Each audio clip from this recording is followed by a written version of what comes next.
Hello students, this is your lecture number 5 of the story of village Palampur, chapter 1 economics. इससे पहले हमने multiple cropping and modern farming के बारे में पढ़ा था लास्ट लेक्चर. जिसने भी लास्ट के चारों लेक्चर्स नहीं देखे हैं वो लेक्चर देख लें, क्योंकि without watching it you can't explain and you can't expected to be learn what is explained in this slide and this lecture, है ना. तो जो भी आप अगर नहीं समझे हैं चैप्टर तो डायरेक्ट ये स्लाइड ना देखें, ये लेक्चर ना देखें, पहले सारे जो भी बाकी लेक्चर्स हैं स्टार्टिंग से वो आप देखें, तभी आपको समझ में आएगा. So in this lecture we will cover 3 topics. First is land distribution. Second तो हम बात करेंगे डिफरेंस कि फार्म लेबर क्या होता है और फार्मर क्या होता है, ठीक है. And the third point will be how medium and large farmer obtain capital. कहाँ से वो कैपिटल लाते हैं, जमा कहाँ से लाते हैं, पैसा कहाँ से लाते हैं. Okay, so in front of you there is the first topic, land distribution among the farmer in Palanpur. Okay, देखो हम अगर पालनपुर की बात करें तो वहाँ पे जो लैंड है वो बराबर डिस्ट्रीब्यूटेड नहीं है. ओके, आपके बुक के अंदर एक पिक्चर है, सारे आप देख सकते हैं, उसमें प्लॉट्स दे रखे हैं और अलग अलग ज़मीन का एक डायग्राम दे रखा है. मैं इधर मेंशन कर दूंगा आपके लिए. ओके, उस डायग्राम में आप देखें किसी के तो बहुत छोटे छोटे खेत है, किसी के बहुत बड़े बड़े खेत हैं. So the land distributor is unequal, है ना. लैंड डिस्ट्रीब्यूशन क्या है, अनइक्वल है, बराबर नहीं है. Now 1/3 family belongs to the Dalit, that is landless. ये लैंडलेस जो टर्म है ये बहुत इंपॉर्टेंट है.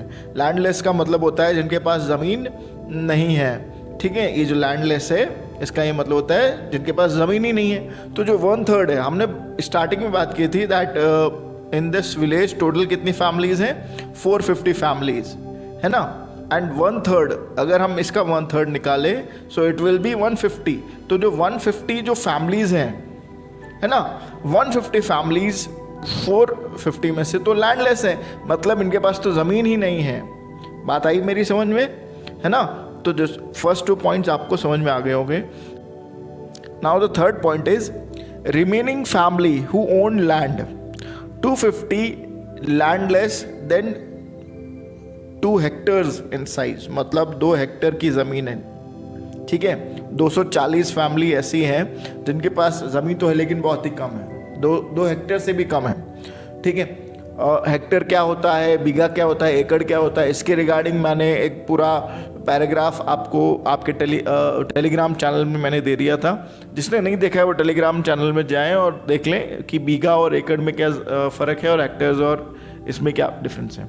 Okay, now the next point is cultivation of such plot doesn't bring adequate income. और सीधी बात है कि अगर ज़मीन कम है ना, ज़मीन कम है तो इनकम तो हो ही नहीं सकती. अगर एक बहुत ज़्यादा ज़मीन में अगर किसान पैदावार कर रहा है या फिर फसल उगा रहा है तो उसके पास इनकम ज़्यादा आएगी.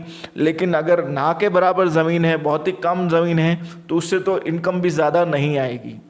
Now small plots scattered around village which is cultivated by small farmers, मतलब कम ज़मीन है, छोटी ज़मीन है, तो जो फार्मर्स है वो भी क्या है, छोटे हैं, पैसा उतना आता ही नहीं है. Okay, more than half area of the village is covered by the plot that are quite large in size, मतलब आधे से ज़्यादा जो ज़मीन है वो बड़े बड़े फार्मर्स की ज़मीन है. बड़े फार्मर्स के पास ज़्यादा ज़मीन है, बहुत ज़्यादा ज़मीन है. हमने फर्स्ट पॉइंट में ही डिस्कस कर लिया था कि लैंड डिस्ट्रीब्यूशन अनइक्वल है, मतलब जिसके पास है वो बहुत ज़्यादा है और जिसके पास नहीं है उसके पास या तो नहीं है या फिर बिल्कुल ही कम है, ठीक है. 60 फैमिलीज ऑफ मीडियम, 60 फैमिलीज कितनी होगी, मीडियम की. Large family who cultivate more than 2 hectares of land, 60 ऐसे फार्मर्स हैं जिनकी फैमिली या तो मीडियम मध्य वर्ग की है या फिर उससे ज़्यादा है, लार्ज है, ठीक है, उच्च स्तर की फैमिली है जिसके पास ज़्यादा ज़मीन है. और ज़्यादा ज़मीन है तो सीधी बात है पैदावार भी ज़्यादा होगी और इनकम भी ज़्यादा आएगी. नेक्स्ट जो पॉइंट है वो है farm labour and farm labour different from farmers. देखो फार्म लेबर क्या होता है, फार्म लेबर होता है मजदूर जो आपके खेत में काम कर रहा है, लेकिन वो खेत उसका नहीं है, वो खेत किसका है, वो उस किसान का है जिसने उसे मजदूरी पे रखा। बात आ गई समझ में? Okay, so farmers does not have right over the crop grown on the land. क्यों? क्योंकि ज़मीन किसकी है? फार्मर की है।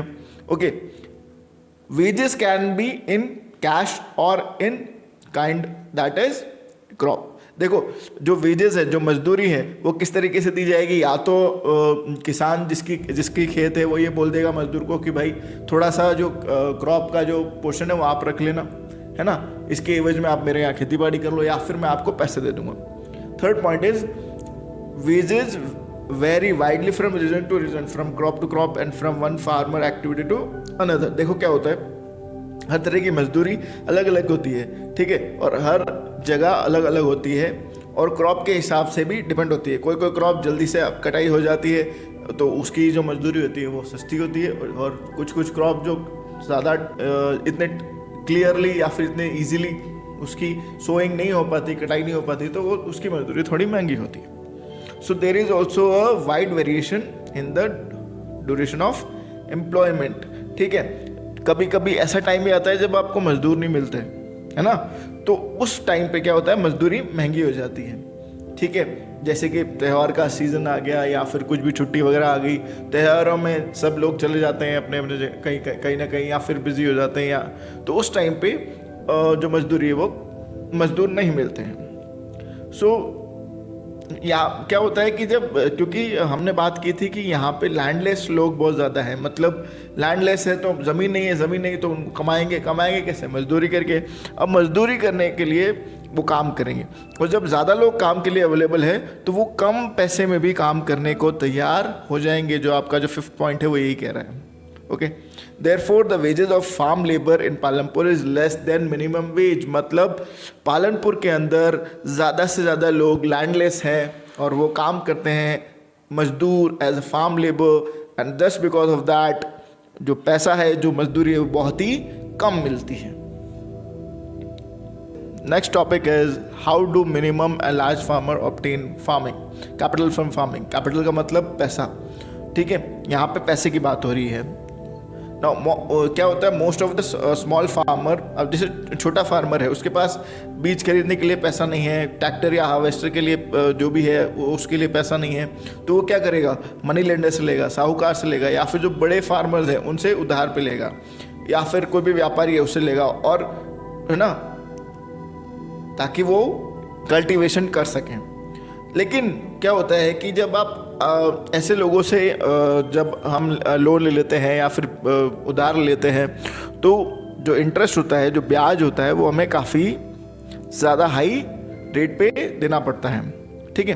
And small and large farmers have their own saving from farming. देखो, छोटे छोटे जो फार्मर्स हैं, ठीक है, या फिर मीडियम फार्मर्स हैं, वो क्या थोड़ा बहुत पैसा बचा लेते हैं और फिर उसी में से बीज वगैरह लाकर या फिर ट्रैक्टर वगैरह लाकर अपनी खेती बाड़ी करते हैं।